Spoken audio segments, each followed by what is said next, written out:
Now, the time is near, the time is here to check my hopes and prepare to take the dare. It's time to climb right through them ropes and to face a man who has a plan and states that plan, not in a shy way. Well, that's his right, but come to fight, I'll fight him my way.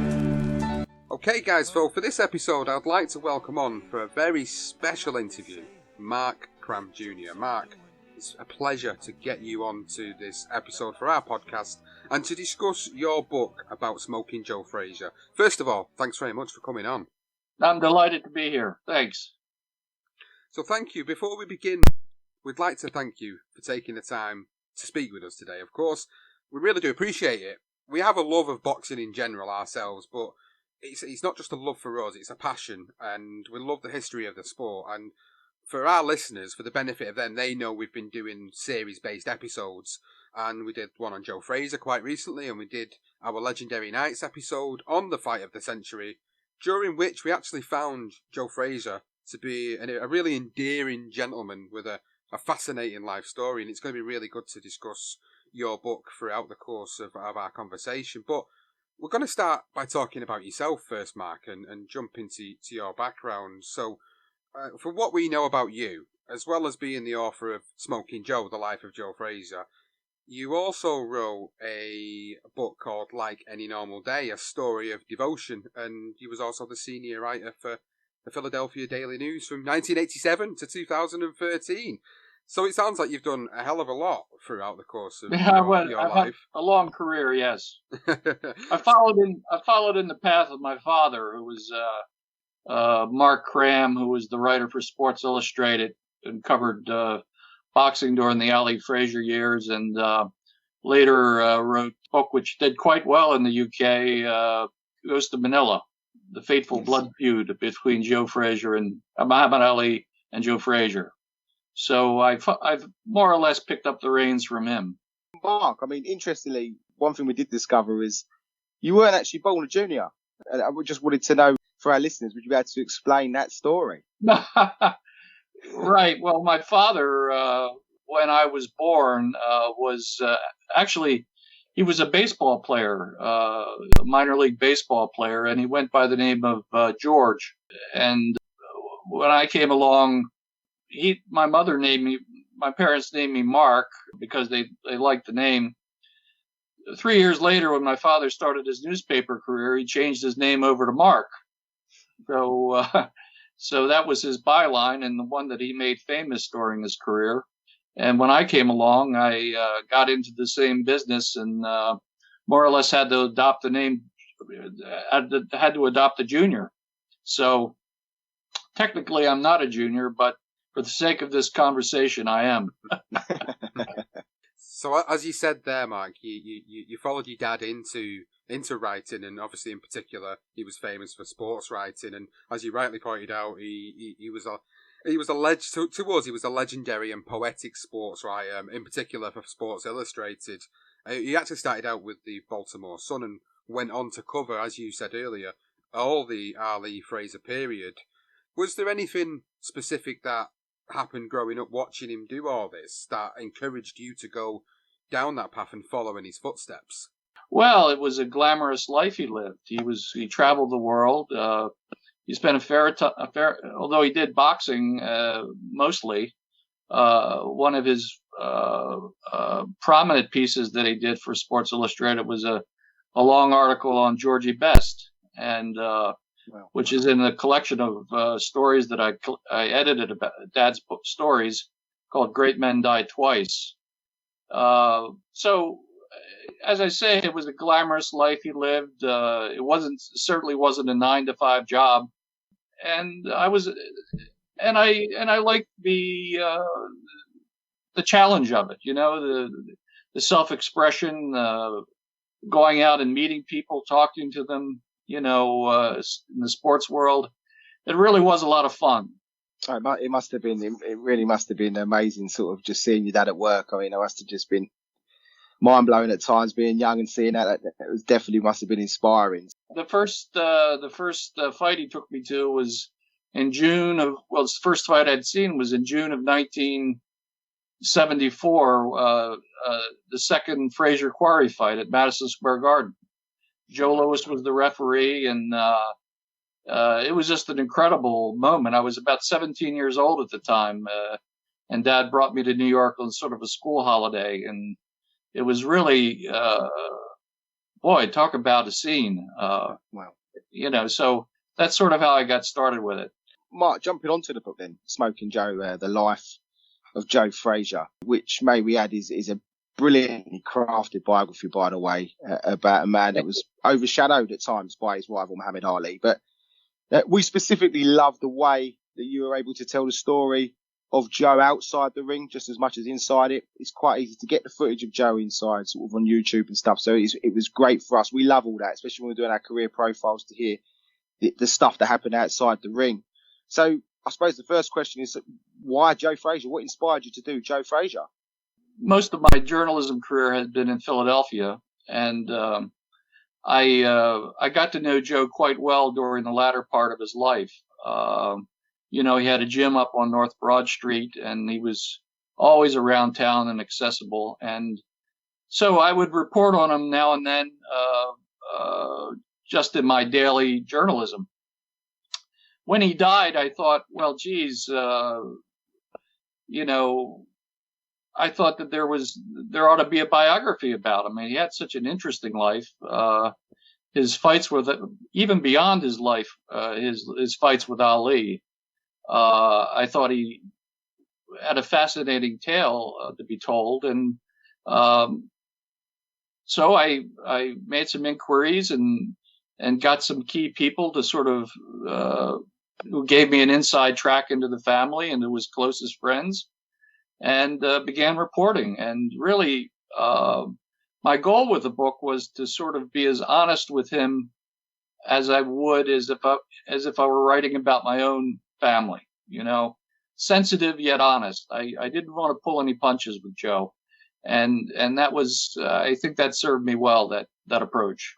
Now, one thing that is always prominent when doing our own research is that a huge percentage of the fighters have all had tough upbringings, and Joe Frazier was no different, but he did have a very close relationship with his father, and literally he became his left-hand man. And we didn't cover the shotgun incident too much in our career profiles episode, but you did manage to research the incident in your book.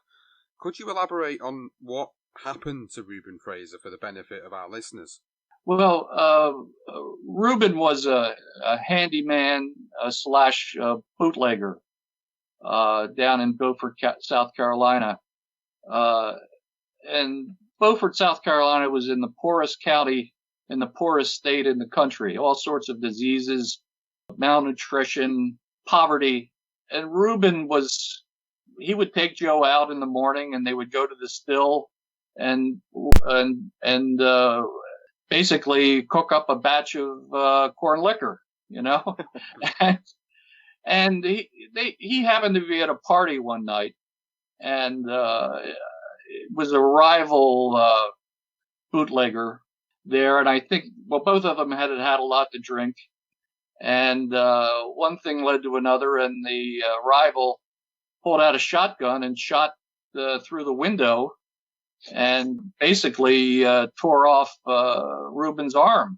The bullet lodged in Joe's mother's foot, and just barely missed hitting her. And she was pregnant with Joe at the time.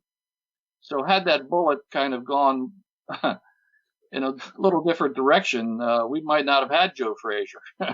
Wow. This was something we didn't happen to stumble across, and unfortunately, because that's a great story. It's not for poor Reuben, but wow. Yeah, interesting. All we knew was it was a shotgun wound or he lost his arm in a shotgun incident. So thanks for clearing that up for us, Mark. And Joe, he left Beaumont, South Carolina, and he headed to New York, where I believe he almost fell into a bit of trouble. He almost fell into the wrong crowd. And then it's from there, that was when he headed to Philadelphia, where we believe he came to stay with his auntie. And it was in Philly that he actually became, he began working at that slaughterhouse. And a former trainer, actually, and I believe Joe, former trainer, was Val Corbett. Was he? I believe he was a guy you interviewed as well in your book. And he once said that Joe was the original Rocky, pounding on the meat and running up the museum steps. And I know we're going off the subject of real boxing here, but do you think that Joe could well have inspired Sylvester Stallone for his Rocky films? Well, I think that the Rocky character was kind of an amalgam of several different fighters. But insofar as Joe having worked in a slaughterhouse and Joe having run the steps, that was certainly a borrow from Frazier. But of course, there's some Chuck Wepner thrown in there too. So a lot is made by fighters who see themselves in Rocky, and Joe certainly made a lot of it during his lifetime. He thought that his life story had been lifted, but only aspects of it, I would say. Now, while working at the Meatpackers Company, a porky Joe Frazier at the time walked into the 23rd Police Athletic League, also known as the Pal Gym, at the age of 18. That's where he met Duke Dugan and, of course, Yank Durham, who apparently wasn't very impressed initially. Now, going into the interviews that you did and everything that you did with the research for the book, was there a particular reason why they weren't initially impressed with him? Was it because of his rawness and his tubbiness at the time? Well, he had a natural left hook. He had hurt it. He had injured it as a young man, as a boy, scrapping with a wild hog on the farm down in South Carolina, and it never healed properly. It kind of healed in kind of a crooked way, and he just had a natural left hook when he walked into the gym. And you're right, he was overweight, he was chubby, and sort of aimless at the time. He really didn't have much direction. But when he started hitting the heavy bag, heads turned. They really saw something there. Now, of course, you don't know.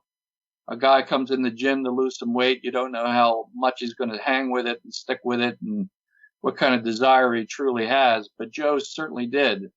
He really found his niche in life. He certainly did. And obviously, as Sean said, it was Duke Dugan that pretty much took him under his wing. And obviously, Yank Durham working with him. And from what we discovered was Duke only dealt with amateurs, so he was never going to go into those professional ranks. That's right, yes. But obviously, and in the end, sort of, that's where Yank came in. He lost his dad, obviously, just before the Olympics, Joe. Right. So how vital do you think, in doing your own research, how vital do you think Yank Durham was for Joe, especially after losing his dad?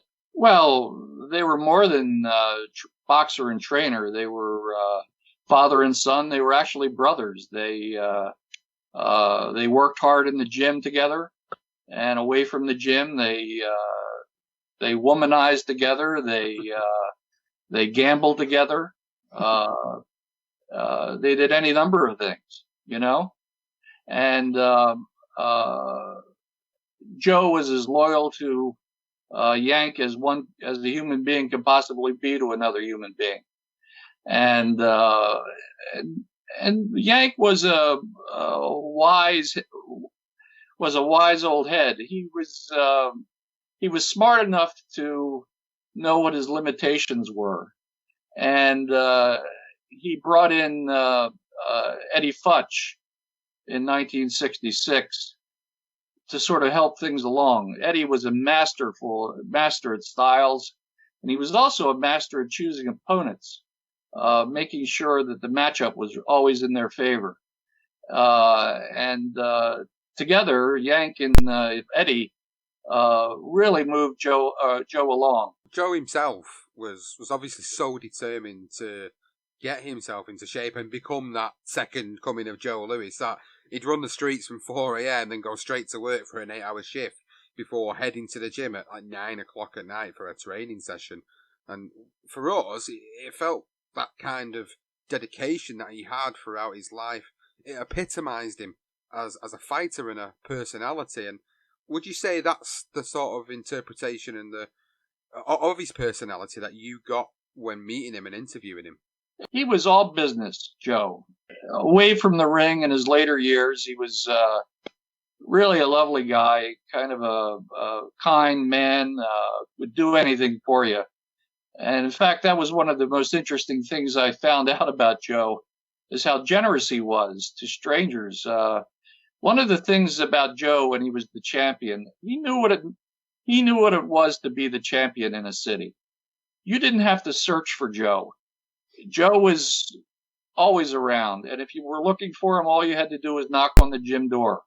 He was very accessible, and he was very kind. I mean, he would see a stranded motorist on the side of the road with a flat tire, and he would pull over and fix it for them. And he did that not once, but dozens and dozens of times. In fact, his friends would roll their eyes whenever they saw a car stranded. He was just he was a very giving person. I don't think that is always reflected in people's view of Joe. He's thought of as a rather embittered sort of guy during his later years, but he was really a wonderful, warm guy in many ways.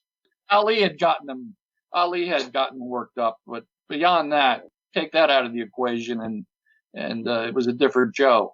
Yeah, I think your book you was able to portray that. You put that across really well, and I think that it gave a different side to Joe, which was great, and that was something we loved as well. And following his Olympic, obviously successful in the Olympics, Buster Mathis drops out. He sort of tags along and eventually ends up going along and winning that gold medal in the Olympics, which was fantastic for Joe. And he was at the ring for a year, obviously due to his broken hand. He suffered in the semi-finals. Now, when he did return home, it seemed to me from what we gathered was he sort of become a bit of the forgotten man. And although you sort of said that he was such a nice guy, you would have thought that with the city would have got behind him and the nation as such would have got really behind him. But it didn't seem to be the case when we were doing our research. And the fact is when he actually had his debut in the convention center in Philadelphia. I mean, we were sort of, as we looked at it, he seemed like he was a bit overshadowed by Buster Mathis, who was actually making his pro debut in New York on the same night, we believe. And what do you think that was? I mean, Joe, he seems like such a nice guy, easily accessible, but yet the public, it didn't really give him the publicity he deserved. Well, it was a different time in many ways. If you think of Olympic heavyweight champion getting started today, he's a big deal. He's got a lot of money thrown at him. He's got a war chest. Back then, it was nothing like that. He was considered to be too small to be a campaigning heavyweight in the pros. There was the sense that his arms were too short. He was too stocky and too bulky. And so there was real skepticism about how he would do as a pro. And, Mathis was still a big name. And in Philadelphia, by the way, there was an up-and-coming young welterweight at the time who was absolutely had the city mesmerized, and that was Gypsy Joe Harris. So Philly, if anything, was Gypsy's town, and Joe was sort of the side, was off to the side somewhat, at least in the early days. Now, when we was doing the research for the Career Profiles episode on Joe's life and times, there was one particular moment which we felt was a really astute move from the people around him and himself at that point, and that was the involvement of Cloverleigh into his career. We personally felt it was a really great business move for them, and it seemed to really help transcend what they were doing inside and outside of the ring. What did you think about it when you did all your research and all the conversations you had with him? Well, Cloverleigh was very much like the consortium of Kentucky millionaires that they got behind Cassius Clay back in 1960 in Louisville. It was a group of people who were more or less sportsmen who wanted to sort of see Clay and get him going in his career, in at least the early part of it.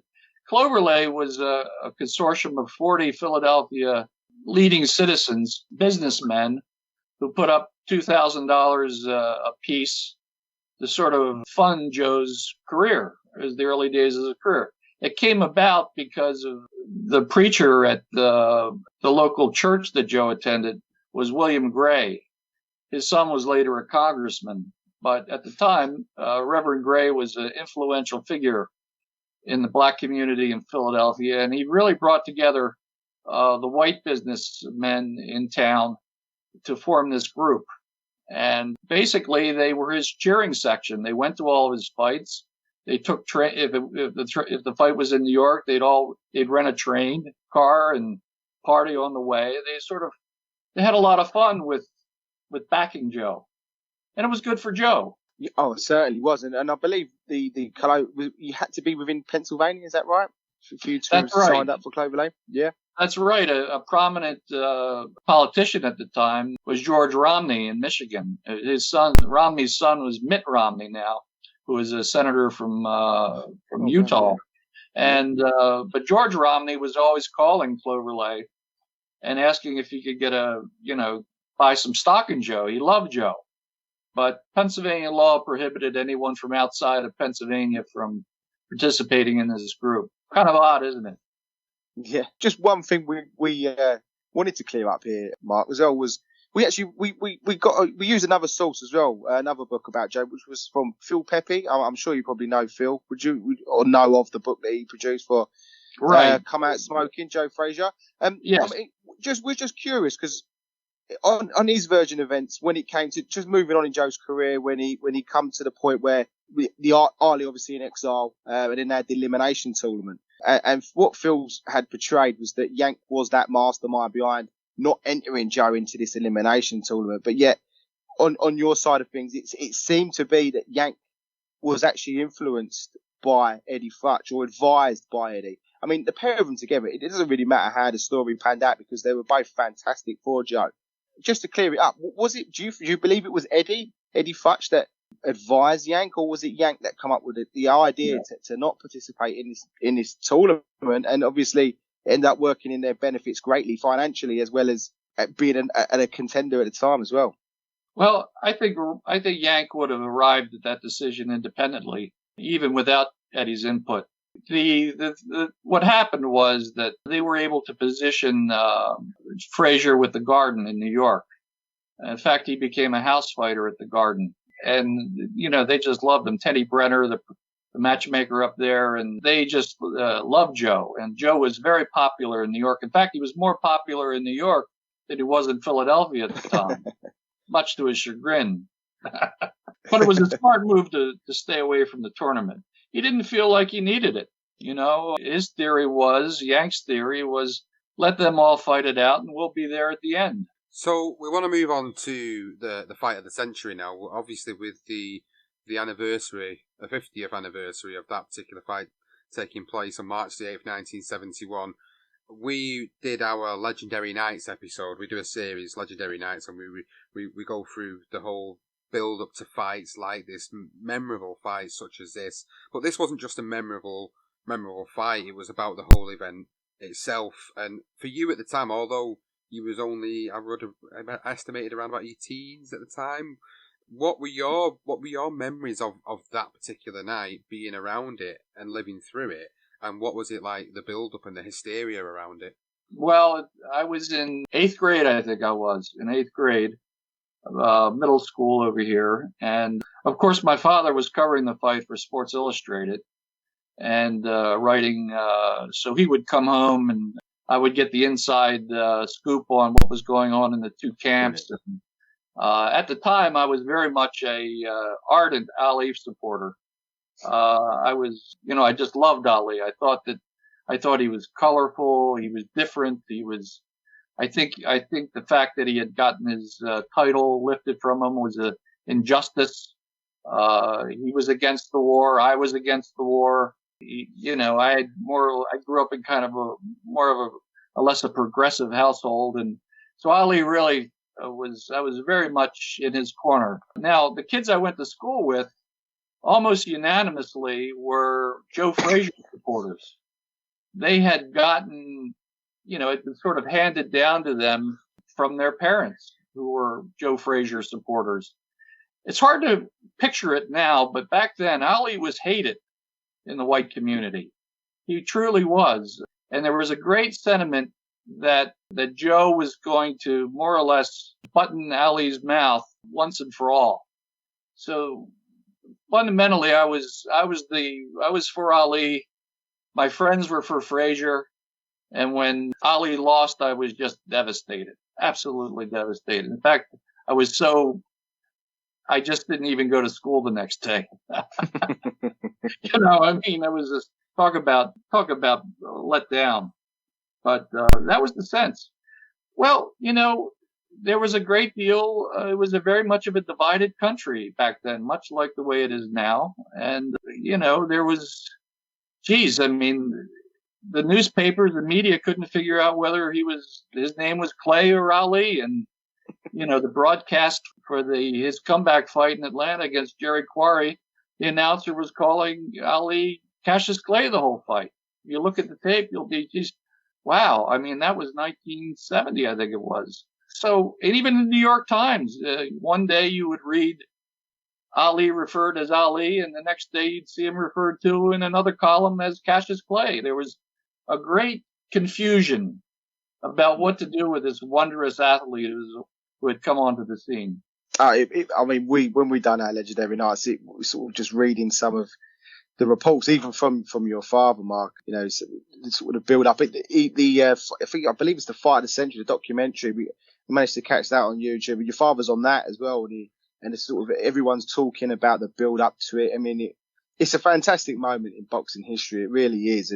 And I was born in '82, so it was 11 years before my time, but I still can't help but just wish I was there. It's just to be around the whole thing and the build up, and you saying you was an Ali fan, and obviously it was very strange because Joe obviously he adopted the anti-war or the pro-war, Joe Frazier, even whether he liked it or not, and that was just how it was for him. Unfortunately, if you was against the war, you followed Ali. I believe that was our perception of how it was at the time, But what are your thoughts on Ali and his behaviour towards Joe Frazier in the build-up?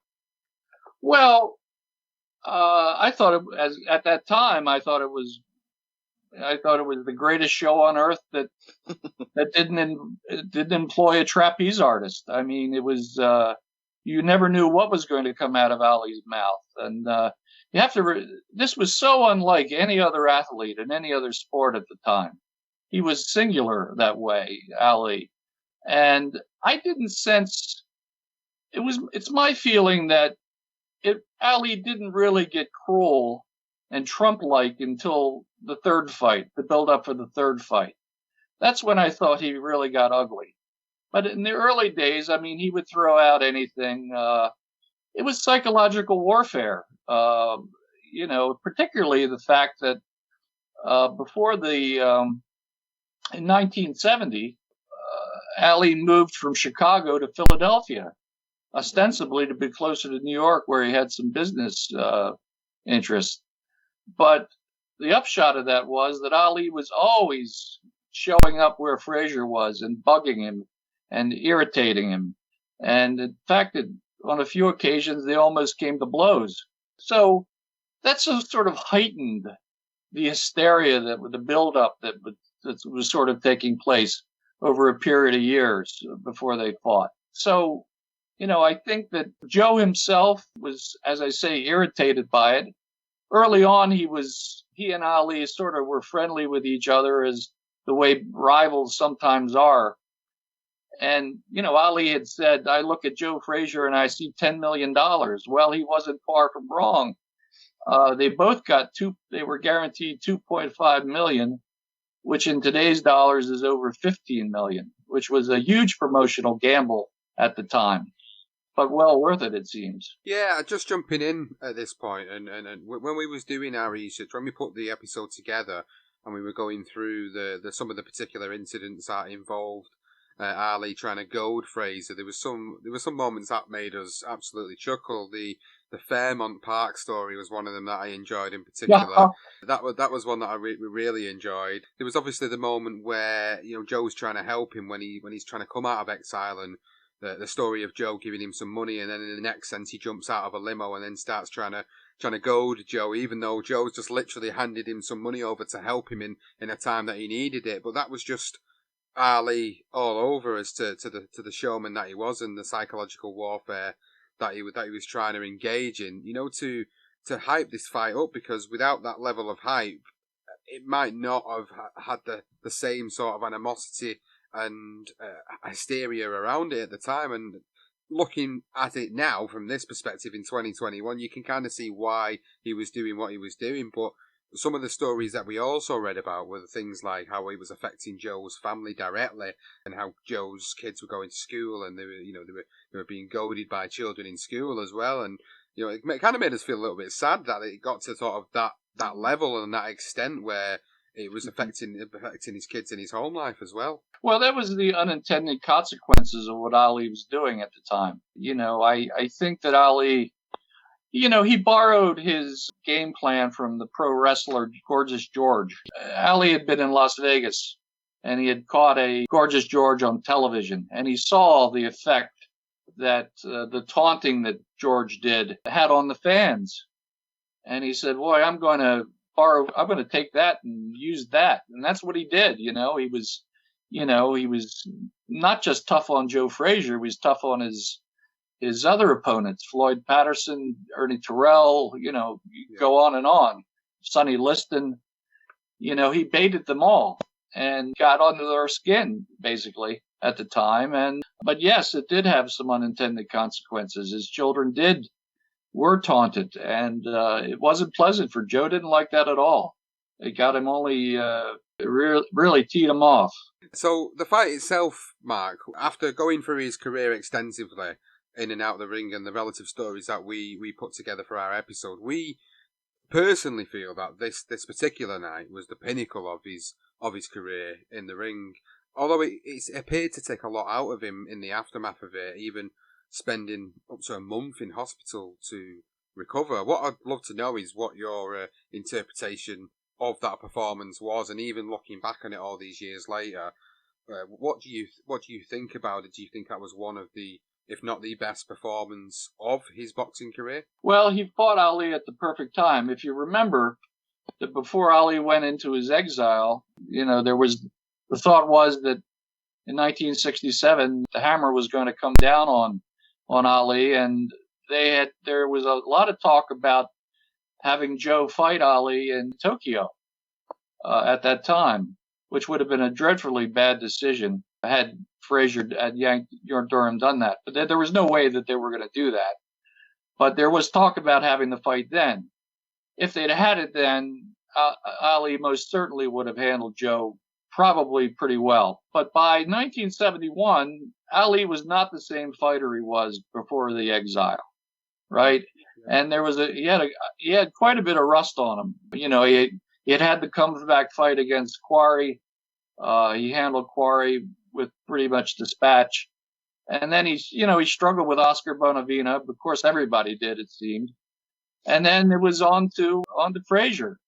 And Joe was just in such perfect shape. And Eddie Futch had schooled him so well that no one was going to beat Frazier on that night. No one. And so he fought him at the perfect time. He was at the pinnacle of his own career. And Ali, knowing that he wasn't in the shape that he could have been or should have been, he had told the historian Jimmy Jacobs years later that he had trained for a 6-round fight and was desperately hoping that he could get Frazier out of there in 6 rounds. Well, when he didn't do that, it was going to be a long night for him. And, we saw what happened in the fight. He tried to steal a lot of time by theatrics and leaning over the ropes and talking to the crowd and, talking to Joe and, telling Joe, don't you know I'm God? And Frazier said, well, you're in the wrong, you're going to have a long night, God, or whatever he said. I forget offhand, but, it was not Ali's night. It wasn't. But you have to give him a lot of credit, though. He had a lot of courage. And when he got knocked down in the 15th round, Frazier said he'd gone back to the country for the left hook that floored Ali. Ali bounced right back up. And as I say, it was all Joe's night. It was. And I mean, you've already touched on the fact how you felt being an Ali fan, how you was devastated. I mean, I'm guessing that reading all the stories beforehand, after that fight, I think a lot of people felt, those that followed Ali, for instance, like yourself, were absolutely devastated. And those that followed Frazier were over the moon. I mean, what was the sense like after that fight? It's such a magnitude of a fight. It must have been really strange. I mean, we're nowhere near to this level, but me and Sean have experienced certain fights of today where we've rooted for a fighter and then they've come out defeated or they've won, and you get that euphoria with whether they've won, and you feel a bit crap where you don't want to go to school the next day, like you said, Ali lost. I've always wondered what it must, because I mean, as I say, just the magnitude of this fight, being around when Ali and Frazier were around at the pinnacles of their careers, it must have been such an experience. So just a sense of what was the sense after this fight? Well, the interesting thing is it didn't end with the decision. When this decision was announced, Ali, Joe was in terrible shape and really terrible physical shape, and he was taken down to Philadelphia and then ended up in the hospital. And they packed him in ice, and his blood pressure was terrible. His pulse was erratic. He was just in awful shape. In fact, the rumor started circulating that he died. Yeah, and in fact, Gene Kilroy, who was Ali's business manager, was with Ali up in the hotel in New York. And Bud Schulberg, the writer, called Ali's suite and said, "Gene, I'm hearing a rumor that Joe Frazier died." And Gene Kilroy put his hand over the receiver and told Ali, he said, "It's Bud Schulberg. He says Joe Frazier had died." And Ali said, "If that happened, I'll never fight again."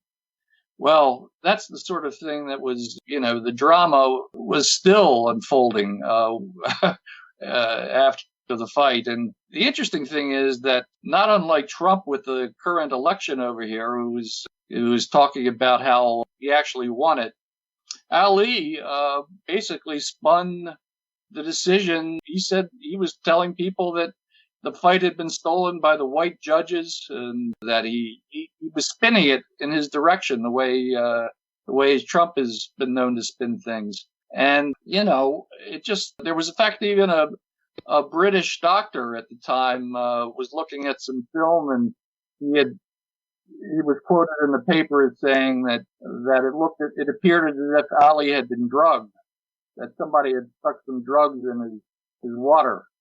And of course that was nonsense, but that's the kind of thing that gets around. And in fact, Joe was walking down the street in Philly, and some kids came up to him and said, one of them said, "My daddy says that Ali was drugged." And Joe told the kid, "You tell your daddy he's right. I drugged him with my left hook." But it was very much it was just the circus. Everything about Ali and Frazier was along with the brutality that took place in the ring. And remember, they fought 3 times, 41 rounds of the most pedal to the floor action.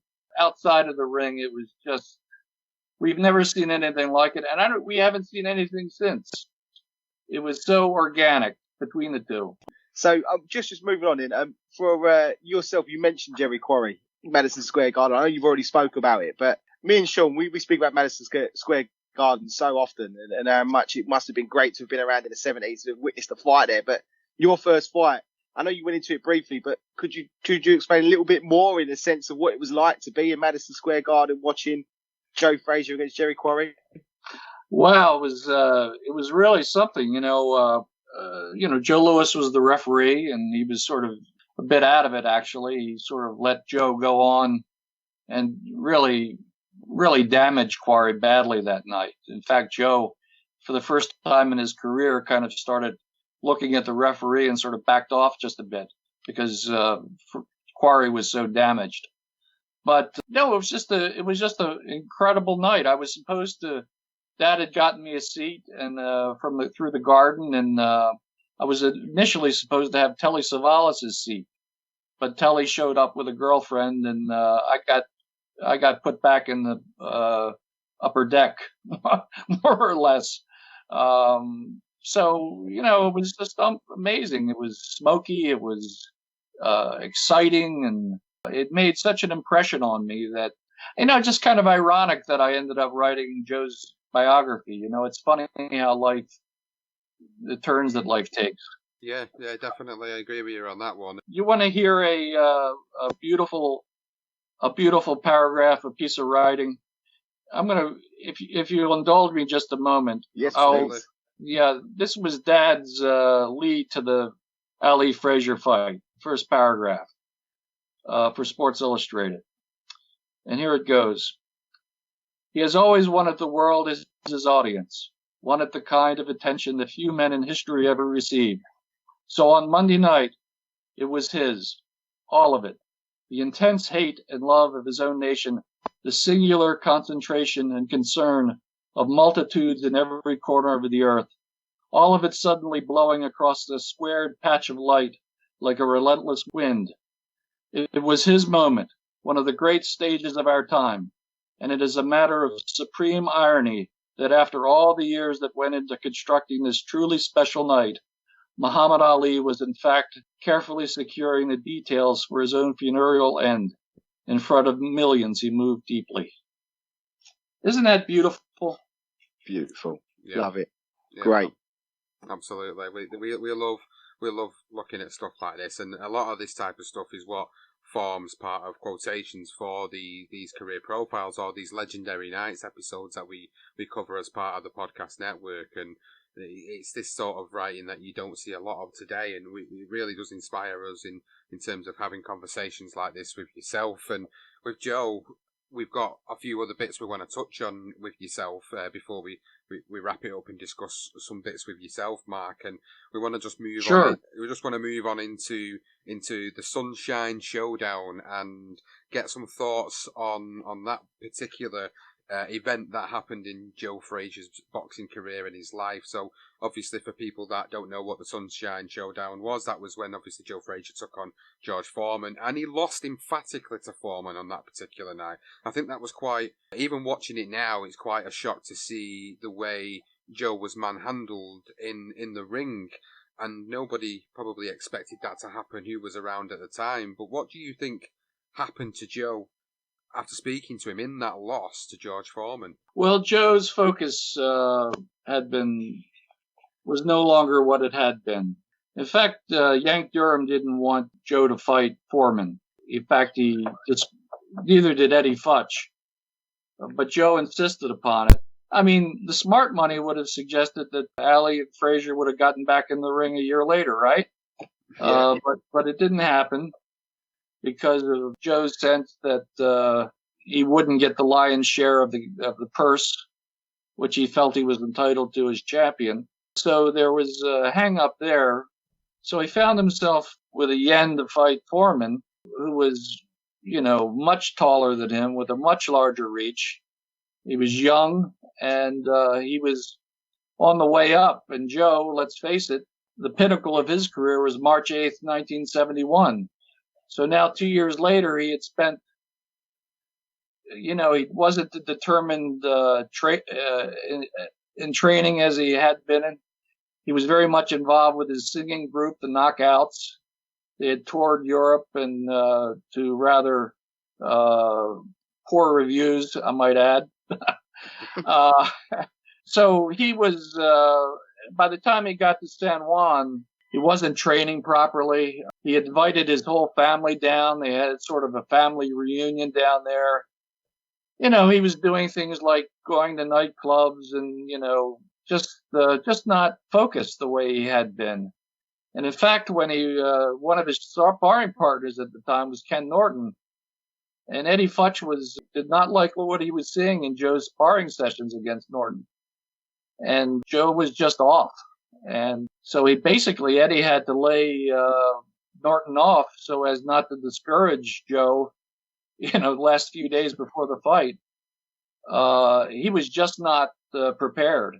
And obviously, the Sunshine Showdown was the emergence of a certain Don King. And it's a guy that me and Sean love to dig through the history, and we speak about career profiles, legendary nights. We keep saying, but it's a name that always pops up, Don King. And we do another segment, which is Dark Side of Boxing, which Don King was a major part of that, obviously with him stomping a man to death.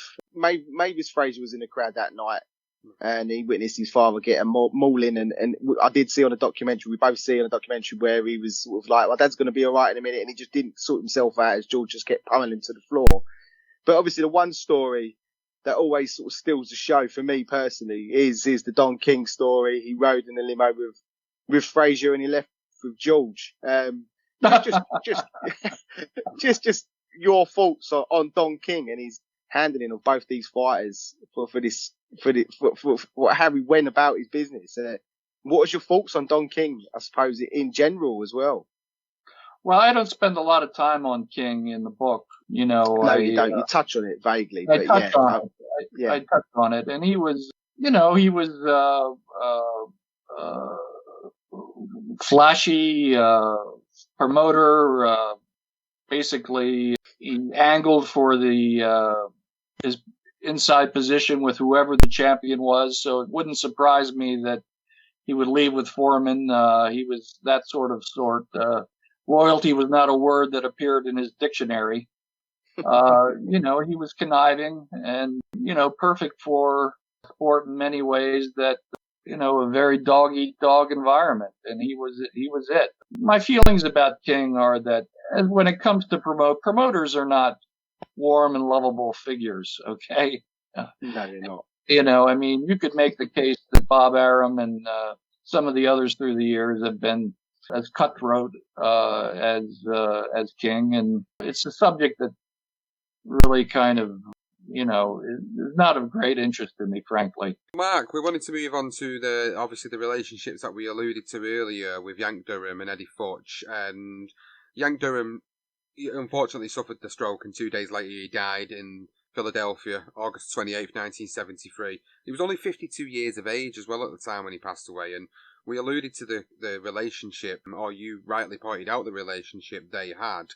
Knowing Joe to a level that you knew him, how much did that passing of Yank Durham affect him?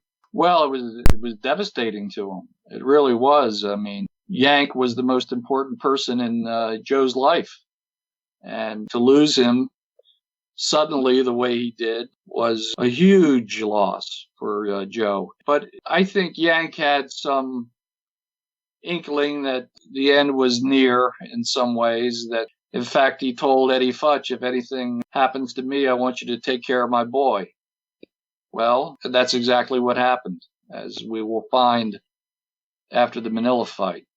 That's exactly what Eddie did. He took care of him. He did, and only 6 months later, we had Ali Frazier on Howard Cosell's show. Yeah. And we spoke about this. It wouldn't be boxing if you don't speak about Frazier and Ali. And obviously, this is one that always comes out.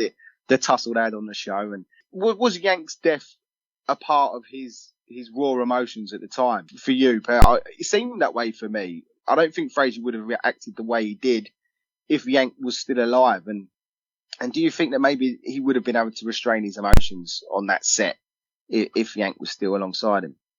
Well, I just think that things were reaching a critical mass with Joe and Ali at that time. I know that, Yank's death could be part of what played into Joe's emotions, but Joe was just absolutely sick and tired of Ali. He just didn't. Tom Cushman, who was a writer for the Philadelphia Daily News at the time and who covered Ali back then, told me for the book, he said, Joe didn't understand Ali and Ali didn't understand why Joe didn't understand him. They were truly, Joe didn't get Ali, he was always wary of him. He didn't know what was going to come up out of his mouth next. And there was this sense that by that time, by the second fight, that Ali had basically turned the black community against him. That he had framed Joe as this representative of the white establishment, and so Joe was hurt by it and angry. And it didn't take much for Ali to sort of tip Joe in the wrong direction. And that's what happened on the Cosell show. And the interesting thing about the Cosell show is that Eddie Futch was very reluctant to have Joe appear on the stage with Ali. Only when Cosell had assured Eddie that he would sit between the two. Well, of course, when the show when the cameras began rolling, there was Cosell on the end with Joe right next to Ali. And that infuriated Futch. And so, one thing led to another, and Ali began talking about how Joe had to go to the hospital, and they sort of went back and forth. And all of a sudden, Joe stands up, and Ali says, "Sit down, man." And then Ali stands up, and so, before you know it, they're both on the floor wrestling.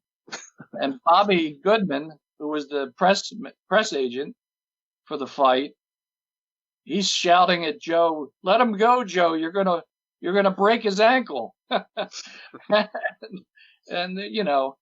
So anyway, they're separated, and Ali gets up, and he's composes himself. He asks somebody for a comb, and he starts combing his hair, and Eddie hustles Joe out of the studio, and Futch calls out to Cosell. He says, "You're an unprincipled man." And there was the feeling that Joe left a lot of his fight on the studio floor. That's the sense that one gets, because as you know, fighters they have to be contained vessels of fury, and there was the sense that he basically had spilled it on the floor there that day. So it's interesting that we talk about obviously Eddie Futch's relationship with Joe at this point, and obviously he took the reins over when Yank sadly passed away, and although obviously Eddie is a legend in the sport, do you think Joe's career would have worked out any differently should Yank had been around for longer if he'd not sadly passed away earlier, or do you think it wouldn't have made any difference? No, I think that had Yank not died, I think they would have pursued the same course, the same strategies. Eddie, after the second fight with Ali, Eddie was very unsure what Joe had left. He was very concerned about that. But Joe came back with that fight, the second quarry fight, and really showed a lot. So they kept at it. But Eddie's view was, with a fighter like Joe, you had to keep a close eye on him, because his feeling was that he could go any time, lose it overnight.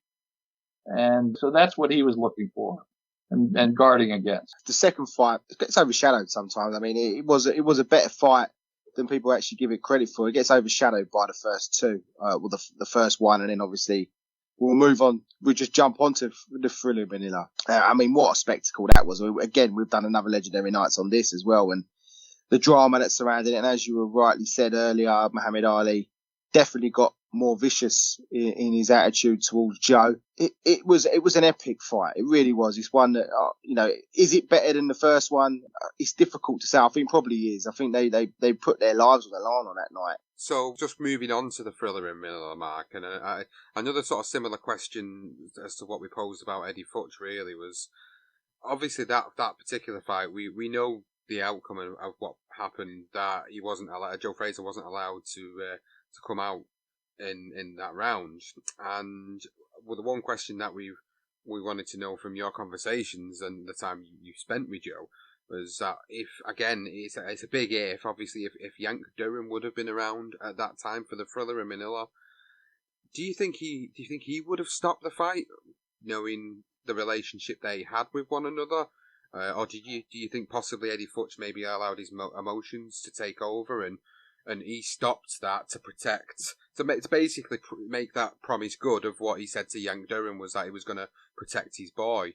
Do you think that maybe the emotions maybe overtook him, or what are your thoughts? Well, it's the ultimate what if question. People have asked about this.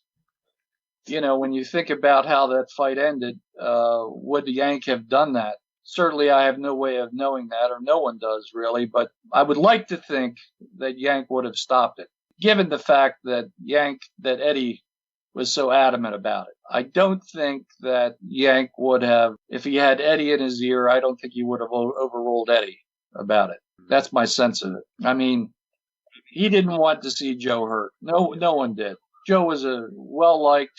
He had a family. He had a lot to live for. Yeah, he did. I mean, he was blind completely, wasn't he, at that point? Anyway, I mean, he was literally feeling his way around that ring to get through it. So yeah, it's a tricky one.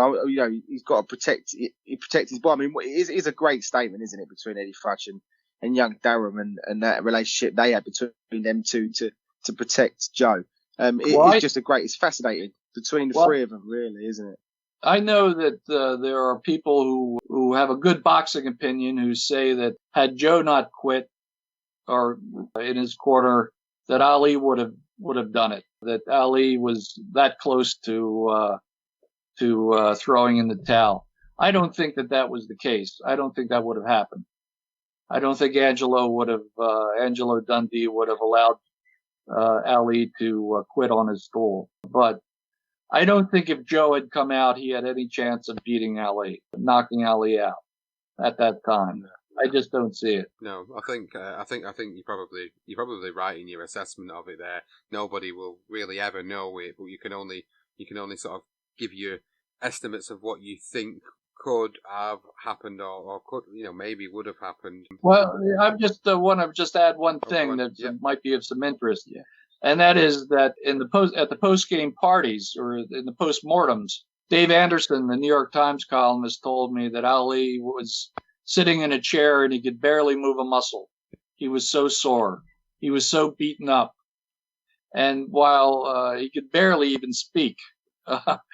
And Joe was downstairs singing with the band that was playing at his post-game party, and dancing. So you can draw your own conclusions about that. Yeah, it is very interesting. Yeah, it is. Yeah, definitely fascinating, that one. That's something that I'd not heard. There's many stories about that fight and the aftermath of it, and it's always good to hear a different opinion from somebody else as to what they've also heard around the sport as well. What we was just saying earlier was about jumping forward a bit and more now focusing as we come towards the end of our interview about Frazier in his later life, and obviously the time that you actually spent with him. You had that pleasure of meeting him back in 2009, which was 2 years before he unfortunately passed away.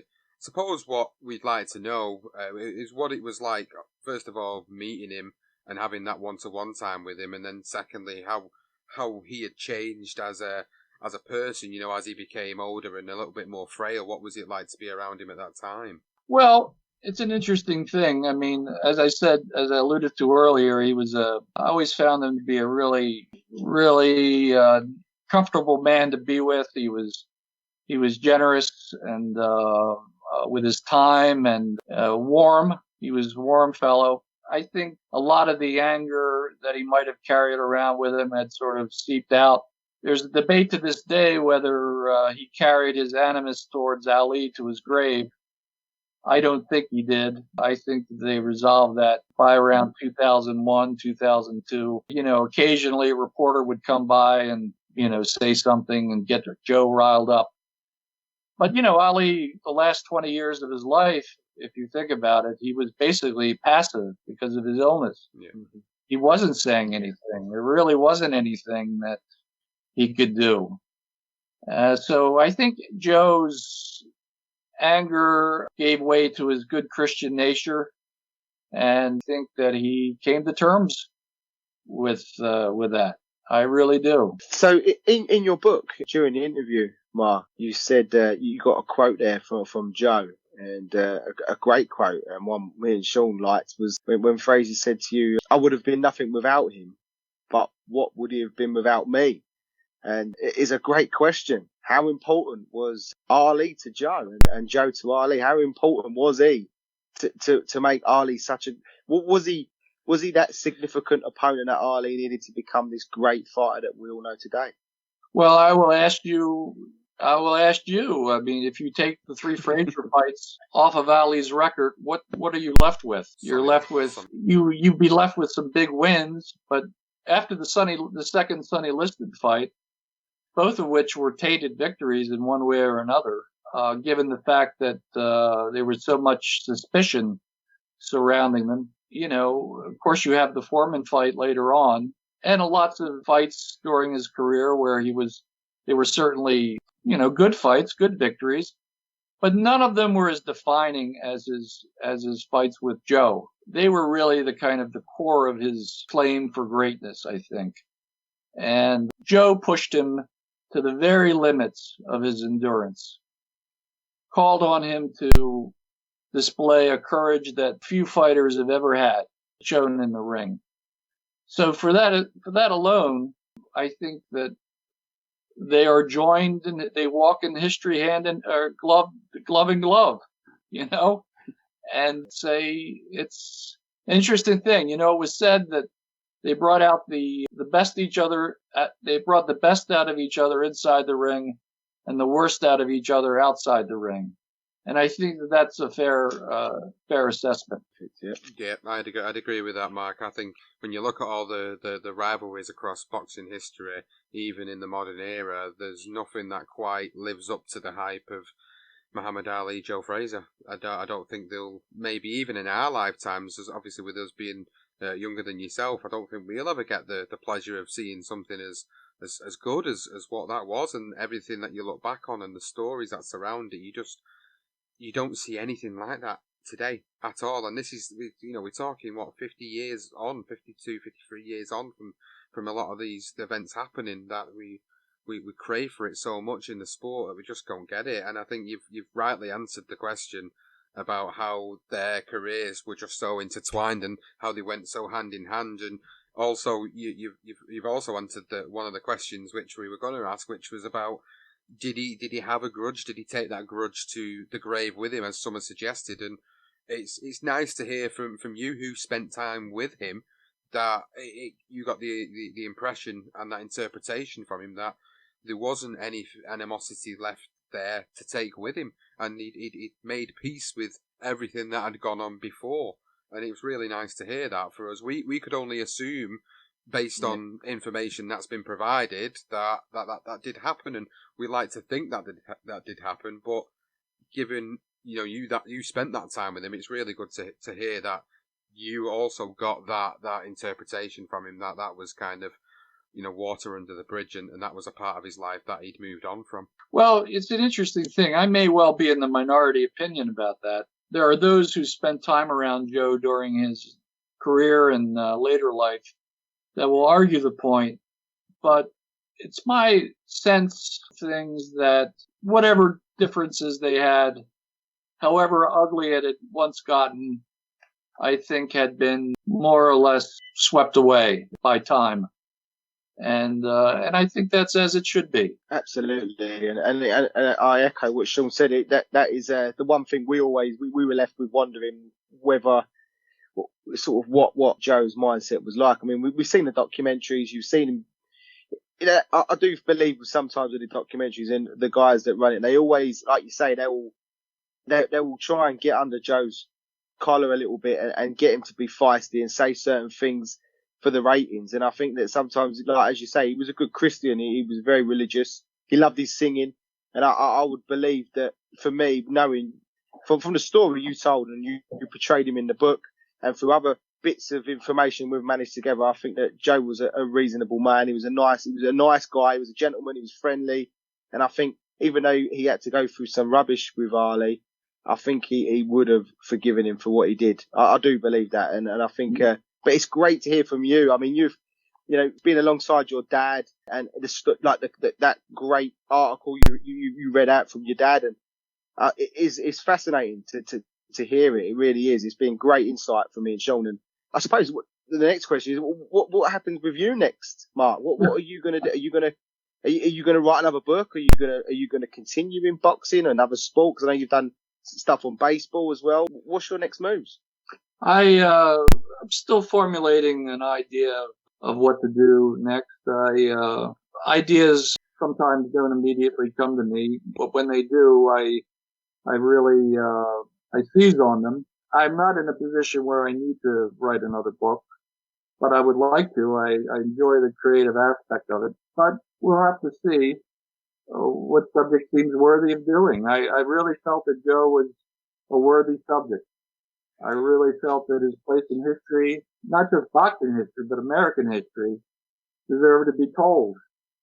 So when you choose a book project, you have to sort of start in a place is how is this book needed? Is it necessary? And at this point, between the pandemic and between the political chaos in our country, it's very hard to know really where to land. So as things calm down, perhaps a better, I'll come away with a better notion of where to take this. I suppose one of the questions I've got, Mark, just sort of finalising our conversation really is, you know, we are not essentially professional sports writers. We do these podcasts purely on passion and love for the sport alone, and we spend hours upon hours putting, you know, research together to try and formulate a story, to tell a story to our listeners who thoroughly enjoy hearing the stories. And usually a lot of them do go away saying that they've learned something new from it, which we take great pride in doing. We don't do this as a profession for a living. So for someone like you who's wrote many things over many years, what sort of difficulties, challenges and things do you have in front of you to try and put something as great as a book on Joe Frazier together? On that particular book or in general? I suppose with that book and in general. Well, with any book, you have to, I always look at it as you're building a business from scratch. You start out with a few key people. In the case of Frazier, few key people that were around him, and then you build out. If you get the key people you need, it gives you a license to talk to other people. And with Frazier, my sense was that if the biography wasn't done immediately, that in 10 years, if someone came along and wanted to write a biography of Frazier, all the primary sources would have been basically either too old or dead. In fact, during the writing of my book, 6 or 7 people I interviewed passed away. Wow. So I got to them just in time. So in my view, a book that's written from primary sources is far more valuable than a book that's done from collating the articles and interviews that have been done over the years. So it was important that I knew Joe. It was important that I knew the people around him. So that gave the book a lifeblood. So whenever you do a project like this, you have to make sure that it has blood running through it and not basically ash. From reading the book is, you just mentioned people passed away. Sad to hear as well. Your mum, Joan, passed away during the writing of the book. That must have been really challenging, and that must have also impacted on how much you've put into this, because I think you can feel it in the pages when you read them. Oh, sure, yeah. That was hard because in the months and months before she died, I lived near Philadelphia and Mom lived in Baltimore. So I was driving up and down the highway to see to her needs, and the pain of seeing her, sort of fall apart was very difficult for me and my family, my daughters, but at the same time, the work was a valuable distraction from that grief, and I loved writing it because I could step back into a different time and write and sort of lose myself in the story. And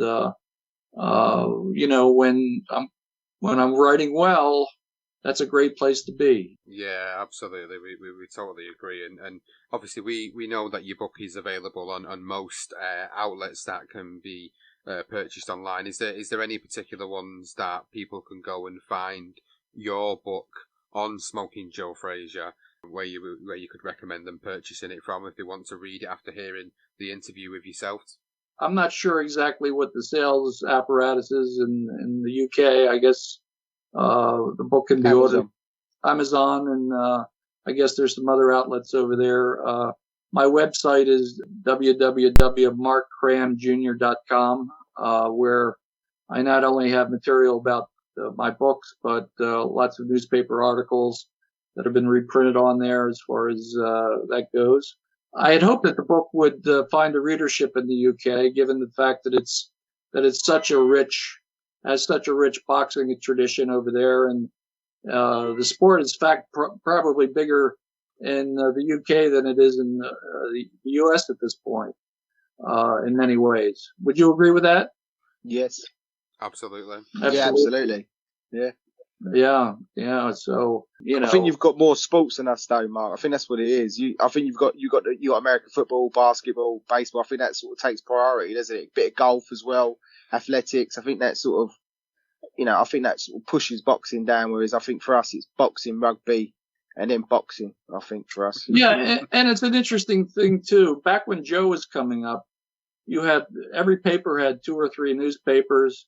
They all had boxing writers. So when you had a big fight coming up, you would have reports out of the camps for weeks ahead of time. And so people connected to the sport that way. Now, virtually no paper has a boxing writer. And there are fewer than ever papers. And a lot of this is online. But they don't cover it the same way that columnists used to cover it and the writers used to cover it. And a lot of the fans that would have once enjoyed boxing are now flocking to the cage matches, right? Gotcha. And which Joe used to say, it's like watching 2 men have sex. That's what Frazier talked about it. That's But, a great way of describing it.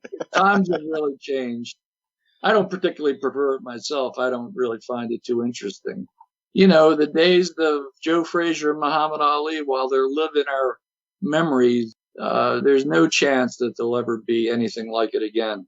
And I suppose, Mark, I'd like to get a sort of a final sort of summary from yourself, really. Having spent the time putting this book together, having spent the time with Joe that you did before his passing, and everything you did to get this published, what would your final summary be about the man and the myth? And we would class him as a legend in Smokin Joe Frazier. Well, he was a man who squeezed as much as any human being could out of his abilities. He didn't back up an inch in the ring. He was always there advancing. And in many ways, we saw in Joe what we would like to see in ourselves. He gave a day's work for a day's pay. And there's a certain gallantry in that simple proposition, I think. Great fighter, great man.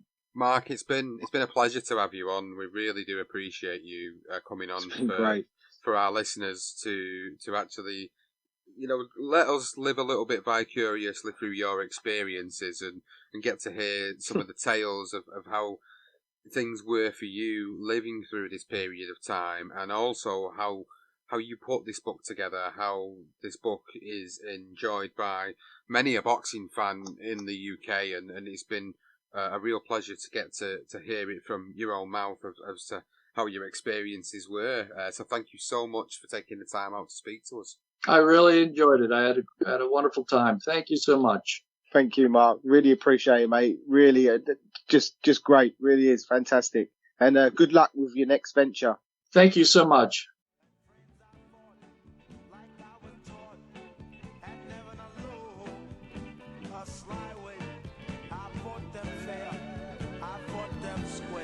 I fought them